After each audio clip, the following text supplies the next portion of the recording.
Hi friends, in our previous video we have seen the concept of Docker copy module. We have seen how the Docker copy is used and all.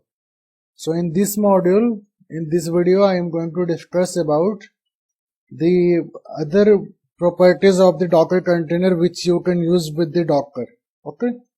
So first of all, what I want to say, one second, Docker PSC. We don't have any of the Docker container with us. Okay.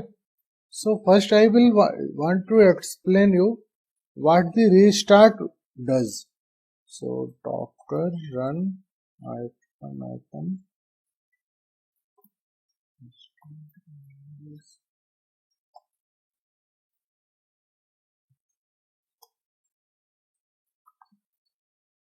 See what the command is. Docker run restart always. See, first I will omit this restart, then you will better understand what actually the restart does. So what I am going to do, already I ran this command before also. So what I am doing here, that I am running the Docker command, I am running the container with the IT word. I am not giving D over here. So this Ubuntu image will not run in the background. It will run only as a present. So when I run this command, I came inside the container. If I will press Ctrl plus P plus Q, then this Docker container will not go in the die status. But if I will press exit command, immediately it will go into the die status. See, yeah, you are able to view that it is already been stopped. It came into the exited status. So what restart command does? Now I will try to add your restart command. Sorry.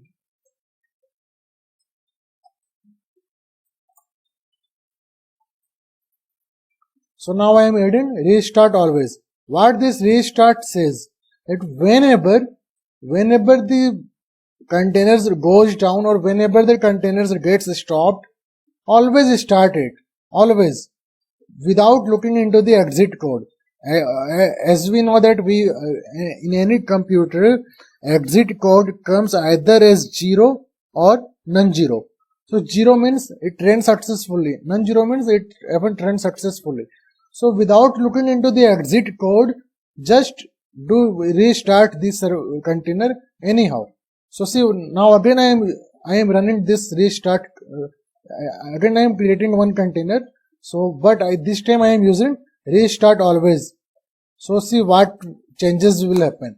So again I came inside my container, but this time if I will press the exit, so what will happen in the background? Try to understand the concept. What will happen? For the one time, the Docker container will go in the stop condition, or it will go into the die condition. But what as we have used restart always. So what the restart always does, whenever the same containers, whenever it goes dies or it goes into the kill condition, at that condition, what the restart always does, it just immediately restart that container. So see, here I am using the exit command.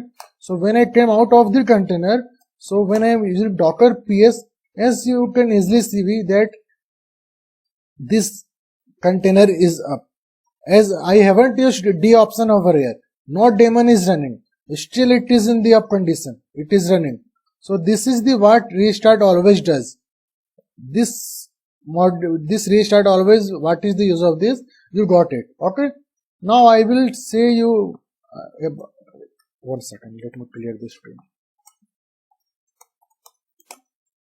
Now the time comes to say you about the prune. What prune command does? Okay. So see, as you can see, there is two containers. One is in the running status and one is in the stopped status. Suppose you in some cases you comes under this scenario that you are having 100 of containers, out of which 40 or 50 container is running and 40 or 50 container is in the stop status. And you don't want the container which in the stop status to be exist in the Docker engine. You just want that how much Docker container which is in the stopped status, just you want to remove all the container. So in that condition, it is possible. It is, yeah, obviously it is possible to remove the container with the container ID using the rm command. But it is not possible to do or to proceed with 40 or 50 or more than that image.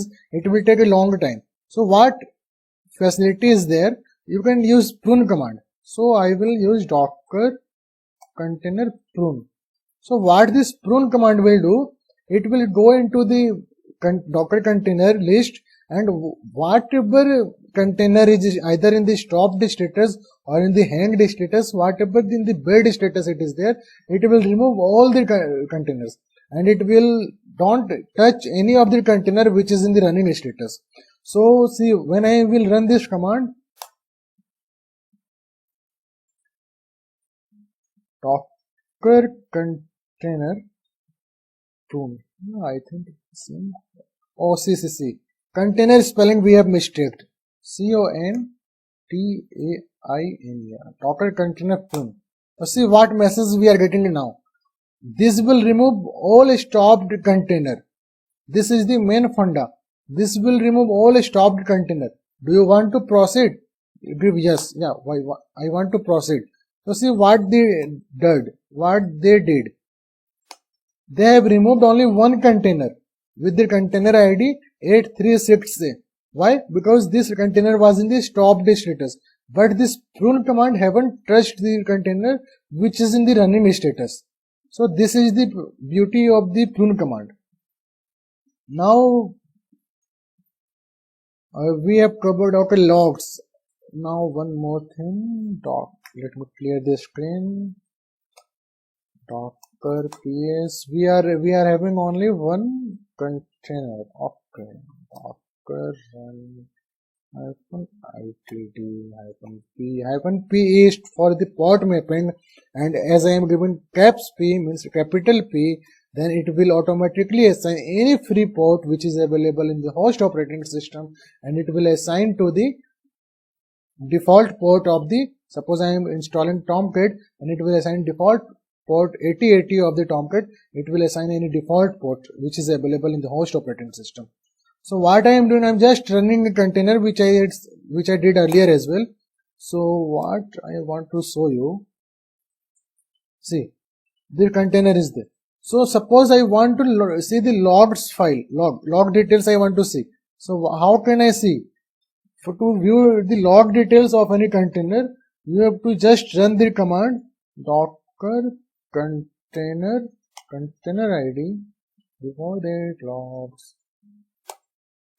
See, they have given you all the logs they have given for this container.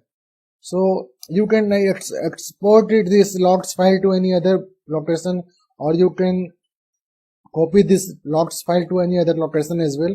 So for any containers, you can get the logs file with the logs command.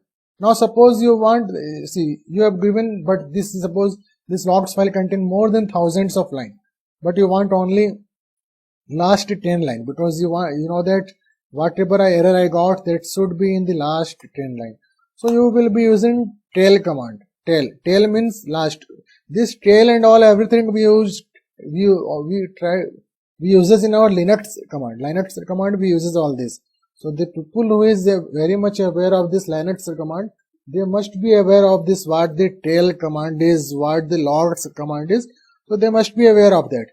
So we have seen that if we want, suppose any last 10 line or last 20 line, last 2 line, so we will give this. I given last 2 line. So what it is doing, it is just giving me the last 2 lines of the logs of this container. So by this way I can get the containers details, containers logs detail. So we have covered the containers logs. Now one more thing over here. Now see, I have given container logs this. I ran this command, but what they did, they have just exported, they have just run the command and they have given you all the logs. But suppose I want to know, I want to follow it up, and whatever the logs goes on, I want to follow it up parallelly. So you have to just use the hyphen follow along with this. So what you will do, see, the cursor is not coming out, the cursor is there. If any new logs will come into over here, you will be able to view that log as well. So see, my command prompt is still over here. Now I am pressing Ctrl C. See, now it came out. So what I mean to say that if you will give the hyphen follow, then it will just follow with your logs. Whatever the new logs details will come, it will give you all the logs. So we have covered the tail, we have covered the logs, details, port. Okay, one more thing. Docker. Yes. Okay. Now suppose I want to, as the port is already visible over here, but suppose I want for any container that which port that container is using. Okay. So in that case, see, we just have to mention Docker port along with the port ID. Okay. So see, it will give you which port the Docker is mapping. Which Docker has mapped this container to which port number. So as you can see easily, this 8080 port number has been mapped to the 32773, which you can view here as well. So this is just simple commands which you need to remember. Docker prune command already we have seen. Docker restart command we have already seen. Yeah, with the restart we have three options over here. Either you can keep restart equal to no, or you can keep restart equal to on failure, or restart equal to always. So I had shown you the practical of restart equal to always. Likewise, you can do for the no and on failure as well. See, in the no, what will happen? If any containers goes down, or if any containers dies, it won't come up. What means you are just saying to your Docker that whatever the container, once they goes down, don't bring it up. Consider them as a malwared container. So in that scenario, you can use the container restart as no. Now on failure, with the on failure, you have to use the number of times also. Suppose you have been means your container, due to some issue or due to some error, your container went down. So you are just instructing to your Docker that check for the 3 times. As with the colon symbol you have given 3, means you are instructing your Docker check for the 3 times. If in all the 3 times the container doesn't comes up, just make it as die and just ignore that container. That container, keep it out of it, don't use it anymore. So this is what on restart, on failure 3 times means check for the, we can rename it 3 to 1 or whatever number of count you want to do. Means the simple word, it will check for the 3 times. It will try for 3 times to bring up the container, and if it doesn't if the container don't comes up, then it will just ignore it. So that is what the thing is. So in this module in this video we have seen logs, how to check the logs detail, how to check the port number, how to use the prune command, how can we remove all the stopped containers, and how can we use the restart options with the running container. So okay, so I think you have got all the points for this video. Yeah, if you I am requesting you all, please do practical parallelly for all the videos, because if you want to practicals, all things will go out of your mind within few days. So to get a clear concept, please do the practical parallelly.